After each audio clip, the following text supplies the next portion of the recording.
Assalamu alaikum dear students. So our today's topic is law of conservation of momentum. तो इससे पहले हमने second law जब पढ़ा इससे पहले हमने जब second law of motion discuss किया था तो उससे पहले हमने मोमेंटम पढ़ा था। तो फिर से एक बार इसको रिपीट कर लेंगे। मोमेंटम किससे कहते हैं हम? जो मोमेंटम होता है ये इफेक्टिवनेस ऑफ मोशन हमें देता है। तो इसको हम मेजर करते हैं by the product of mass and velocity. तो अब हमें law of conservation of momentum पढ़ना है। तो हम डेली लाइफ में बहुत जगहों पर कोलिजन्स देखते हैं। लाइक गाड़ी जब ब्रेक अप्लाई करती है तो ब्रेक अप्लाई करने पर भी कोलिजन होता है एक्चुअल। इसी तरह से जब गन से बुलेट बाहर निकल आती है तो वहां भी एक्चुअल कोलिजन होता है। तो अब अगर हम इसको एक सिस्टम मान लें, ब्रेक लगाना गाड़ी में या गन का इस्तेमाल करना, तो वहां कोलिजन होता है। तो अब कोलिजन से पहले एक कंडीशन बन जाएगी, कोलिजन के बाद एक कंडीशन बन जाएगी। तो कोलिजन से पहले अगर हम इस सिस्टम का मोमेंटम मेजर कर लीजिए, product of mass and velocity, तो फिर कोलिजन के बाद फिर से मोमेंटम मेजर कर लीजिए। तो कंजर्वेशन ऑफ मोमेंटम के एतबार से ये जो दो हमने मेजर किए before the collision and after the collision, they are equal. तो that means if this is 100 kilogram metre per second, यानी इस सिस्टम का मोमेंटम कोलिजन से पहले 100 किलोग्राम मीटर पर सेकंड था, तो ये आफ्टर कोलिजन भी 100 ही रह जाएगा। इट कैन नॉट बिकम 101 और it can not become 99, it will remain as 100। तो यहां से हम ये कहेंगे कि मोमेंटम को ना हम क्रिएट कर सकते हैं और ना मोमेंटम को डिस्ट्रॉय कर सकते हैं। तो ये हुई एक बात कि यहां हमने देखा मोमेंटम जो है that remains conserved before and after the collision. Now moving towards the second law of motion, वहां हमने क्या पढ़ा? वहां हमने पढ़ा कि अगर एक बॉडी का मोमेंटम चेंज होगा that is directly proportional to the force, rate of change of momentum is directly proportional to the force. तो एक तरफ से हम पढ़ते हैं कि बॉडी के मोमेंटम में अगर चेंज लाएंगे तो फोर्स अप्लाई कर सकते हैं, लेकिन यहां हम पढ़ते हैं कि मोमेंटम को चेंज नहीं किया जाएगा या मोमेंटम को क्रिएट एंड डिस्ट्रॉय नहीं किया जाएगा। तो ये और ये फर्क क्या है? तो फिर law of conservation of momentum का क्या मतलब है, क्यों पढ़ते हैं? तो law of conservation of momentum में कंडीशन ये होती है कि external unbalanced applied force should be equal to 0, तब law of conservation of momentum valid होता है। तो पहली कंडीशन आप इसमें याद रखोगे कि एक्सटर्नल, अब यहां क्या हमने पहली कंडीशन देख ली कि law of conservation of momentum जब भी हम पढ़ लेंगे तो हम ये कंडीशन जहन में रख लेंगे कि एक्सटर्नल अनबैलेंस्ड फोर्स जो होगा वो 0 के बराबर होता है। तो यहां मैं पहले इसका स्टेटमेंट लिखता हूं कि law of conservation of momentum जो है इसका स्टेटमेंट बन जाएगा। तो यहां क्या हमने कहा, इसका स्टेटमेंट बन जाएगा जो टोटल मोमेंटम हम लेंगे दो बॉडीज का, वो before and after collision same होगा। तो इसी तरह से हम इसको ऐसे भी स्टेट कर सकते हैं कि जो टोटल मोमेंटम दो बॉडीज का होता है वो कंजर्व रहता है कोलिजन के दौरान। तो अब इसमें हम ये प्रूव कर लेंगे मैथमेटिकली कि कैसे momentum before collision and momentum after collision same रह जाएगा। तो इसके लिए हम एक सिंपल सी डायग्राम यहां ऐसे लेंगे। मान लीजिए ये एक बॉल है, इसका मास है m1, तो एक ही ट्रैक पर इसके सामने एक और बॉल थी, उसका मास है m2। तो ये बॉल 1 थी, इसका मास है m1, और ये बॉल 2 थी, इसका मास है m2। तो अब मान लीजिए इसकी जो इनिशियल वेलोसिटी थी, इसकी वेलोसिटी हम लेंगे u1 और इसकी वेलोसिटी लेंगे u। तो ये दो एक ही डायरेक्शन में एक ही पाथ में ट्रेवल करती है। तो यहां अगर एज्यूम ऐसे कर लेंगे u1 is greater than u2, यानी इसकी वेलोसिटी इससे ज्यादा है, तो जब ये आगे जाएंगे तो एक वक्त पर इनका कोलिजन होगा।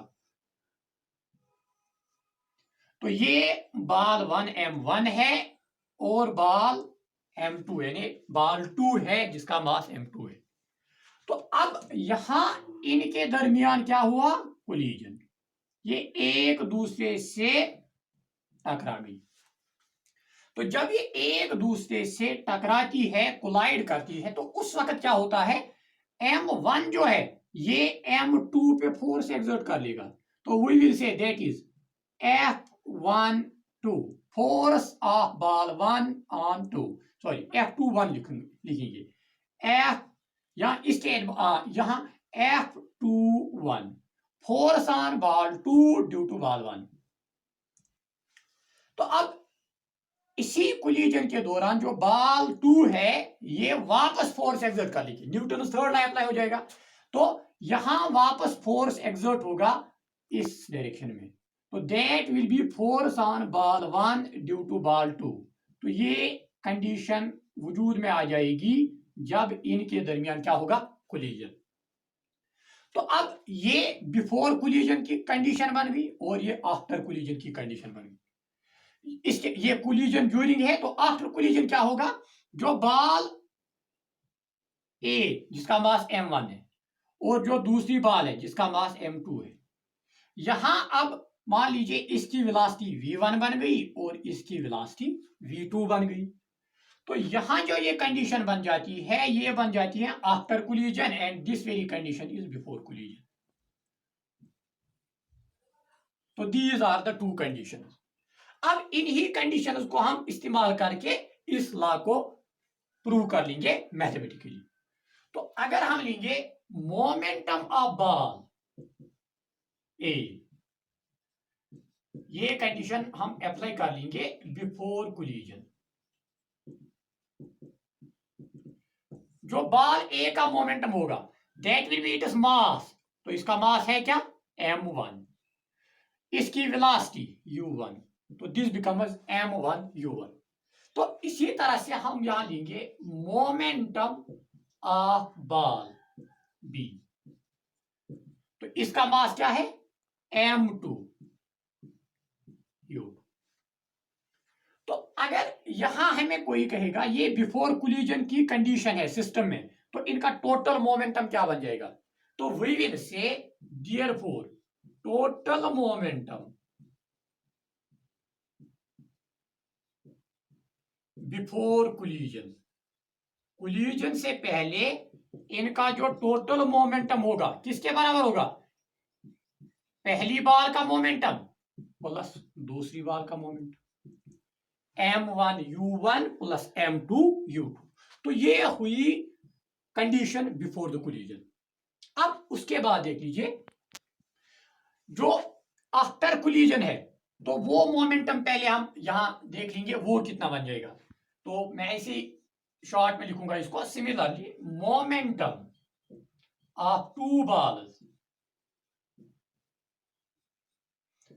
आफ्टर कोलिजन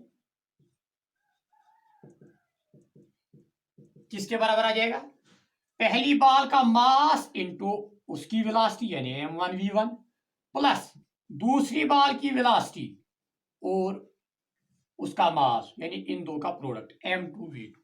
तो this becomes momentum after collision and this becomes momentum before collision, and we have to prove that these two are equal. तो now we will move to this step. तो collision के वक्त क्या हुआ था, during collision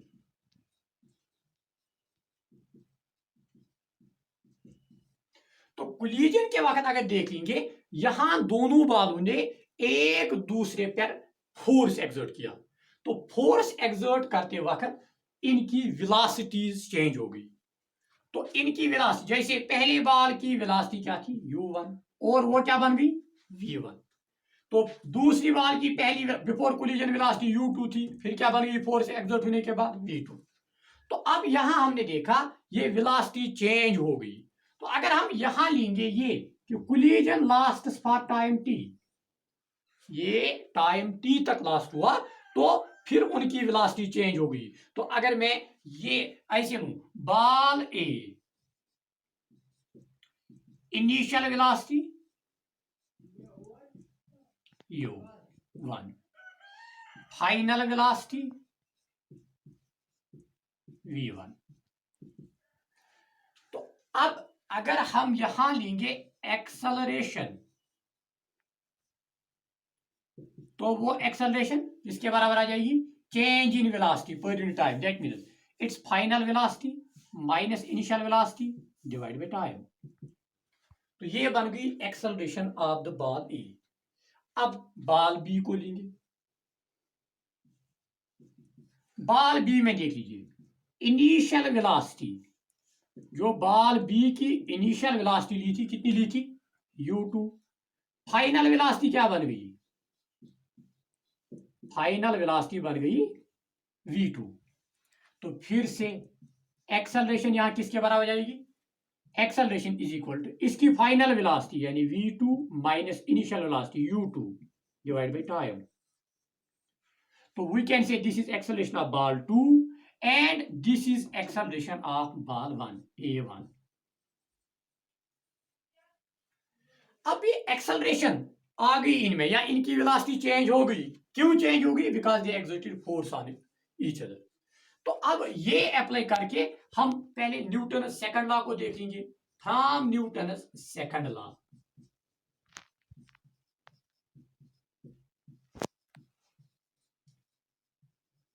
क्या है Newton second law, force is equal to mass into acceleration, force is equal to mass into acceleration. तो यहां अप्लाई कीजिए। तो हम पहले ये फोर्स निकालेंगे, force on ball 2 due to ball 1। तो यहां क्या आ जाएगा, एफ, क्या नाम रखा था, F21 यानी force on ball 2 due to ball 1 is equal to mass, body का मास, यानी कि इससे जो फोर्स एग्जर्ट हुआ तो m1 इनटू एक्सेलरेशन किस बॉल की आ जाएगी, ये फोर्स है on ball 2 due to ball 1, ठीक है ना। तो एक्सेलरेशन ऑफ बॉल बी, जो सेकंड बॉल है उसकी एक्सेलरेशन चेंज कितनी हुई, दैट इज v2 minus u2 divided by t।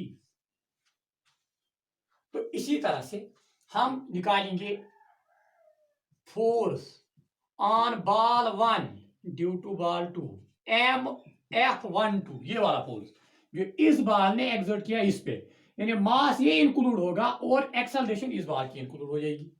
तो that means it is equal to m2 into, आप देख लीजिए इसकी एक्सेलरेशन, एक्सेलरेशन पहली बॉल की यानी ये वाला v1 minus u1 divided by t।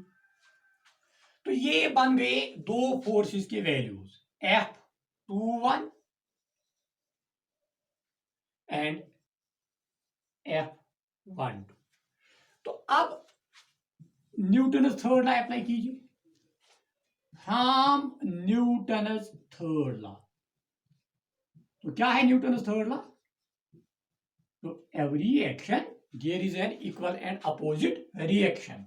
तो अगर ये इंटरेक्शन है, जो एक बॉडी दूसरे बॉडी पे फोर्स एक्सर्ट करती है, उतना ही फोर्स वापस एक्सर्ट होती है, डायरेक्शन से डिफरेंट होती है, अपोजिट होती है। तो ये फोर्स इस डायरेक्शन में, तो ये इस डायरेक्शन में। तो हम ये लिख सकते हैं, अगर इसका मैग्नीट्यूड पॉजिटिव लेंगे, इसका लेंगे पॉजिटिव और इसमें डायरेक्शन के एतबार से नेगेटिव, तो we will say it is F21 is equal minus F12। तो ये दो फोर्सेस है। अब इनके वैल्यू सब्स्टिट्यूट कीजिए सिंपली, तो क्या बन जाएगा यहां F21 का m1, फिर क्या है v2 minus u2 divided by t is equal to minus F12 का value m2 into v1 minus u1 divided by t, ये वाला वैल्यू सब्स्टिट्यूट। अब सिंपल मल्टीपल कीजिए, तो ये बनेगा m1 v2 m1 v2 minus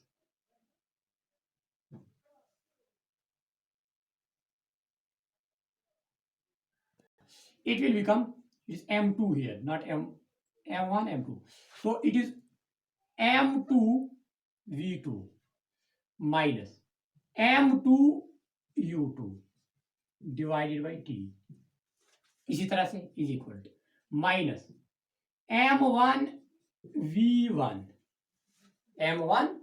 v1 ये क्या है plus m1 u1 divided by t।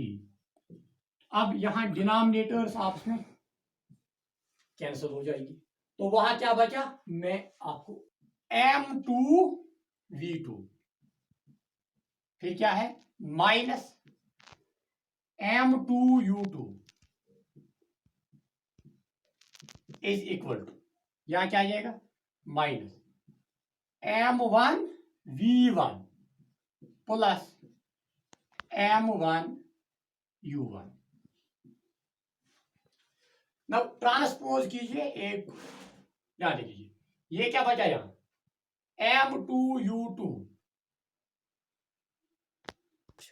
अब ट्रांसपोज कीजिए टर्म्स, ये क्या बन जाएगा m2 v2, तो ये माइनस m1 v1 यहां आ जाए लाएंगे तो क्या बन जाएगा plus m1 v1 is equal to, यहां क्या बचा m1 u1, ये माइनस m2 u2 यहां ट्रांसपोज कर लेंगे तो क्या बन जाएगा प्लस m2 u2। तो अब यहां देख लीजिए m2 v2 plus m1 v1, m2 v2 plus m1 v1 क्या है मोमेंटम आफ्टर कोलिजन, तो we will say it is momentum after collision is equal to m1 u1 plus m2 u2, m1 u1 plus m2 u2 क्या है total momentum before collision, तो is equal to momentum before collision. तो हमने पहले जब इसका statement लिखा था तो क्या लिखा था कि total momentum before and after the collision remain same, तो यहां भी हमने मैथमेटिकली प्रूव किया कि it remain same, it remain conserved. तो ये हुई इसकी मैथमेटिकल डिराइवेशन, कैसे हम मैथमेटिकली प्रूव कर सकते हैं momentum before collision is equal to momentum after collision. अब जो law of conservation of momentum है ये अप्लाई होता है हर जगह पे, ये मोशन में इस्तेमाल होता है एट एवरी पॉइंट। तो जब आपको न्यूमेरिकल्स मिलते हैं रिकॉइलिंग ऑफ गन पे, तो रिकॉइलिंग ऑफ गन में एक्चुअल है law of conservation of momentum, इसको इस्तेमाल करके आप वहां आपको mass of the gun, mass of the bullet, फिर velocity of the bullet at the time it comes out of the gun, then you have to calculate the recoiling velocity of gun, so simply you will use this very relation to recoiling of gun। इसी तरह से एक और जो principle of rockets है, principle of rockets जो है that is based upon the law of conservation of moment. तो ये कंजर्वेशन लॉज में से एक इंपॉर्टेंट लॉ बनता है। तो इस तरह से ये हुआ law of conservation of momentum complete. तो ये यूनिट सेकंड का, आपके यूनिट सेकंड का force and laws of motion जो है उसका आखिरी यूनिट, आखिरी